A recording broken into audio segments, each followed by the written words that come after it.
Excuse me, আচ্ছা ভাই পচিনক কোথায় আপনি বলতে পারবেন? তো আপনি পুচিনকে যাবেন? আচ্ছা চলেন আমি রাস্তা দেখাই দিই। যাই হোক আপনার গাড়িটা কিন্তু অনেক সুন্দর। হ্যাঁ, আমার বাবার গাড়ি। চলো সোজা জায়গায় নিয়ে যাও। আর এখন সোজা যাইতে থাকো। গাড়িটা তো অনেক সুন্দর কিন্তু এত টায়ার ঘুরতেছে না। আচ্ছা যাই হোক, এখন বলো জ্ঞান মাস্টার কোনোদিন গেছো? না, কোনোদিন চেষ্টা করি নাই। চেষ্টা করলে কোনোদিন পারতে না, চেহারা দেয় বটবট মনে হইতেছে। এখন সোজা গিয়ে বামে যাও। যাইতে থাকো যাইতে থাকো যাইতে থাকো। আরে গাড়ি ফার্স্ট গিয়ার তো দাও, গাড়ি চালানো পারো না নাকি? গাড়ি চালানো তো পারি। চলো এখন বাম দিকে উঠো। ওই যে বড় একটা রাজমহল দেখা যাইতেছে না, ওইখানে যা গাড়ি থামাই দিও। ওকে। এইখানে গাড়ি থামাই দাও। এটাই কি পচিনক? না, আমার যেখান থেকে নিয়ে আসলা ওইটাই তো পচিনক, এটা তো আমার বাড়ি।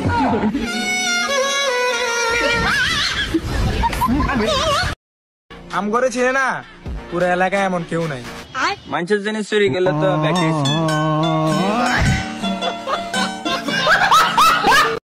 তোরা কে নাচ আমার বাসা, আমার বোর কাপড় পরছে আমার শাশুড়ি, আমি জানতাম না। পিছন দিক দিয়ে যায় না, জোরে ধরে শোনা বাকি ময়না বাকি টিয়া বাকি কইয়া কি দুবার শোনাইছি, এখন দেখে আমার বোন আমার শাশুড়ি।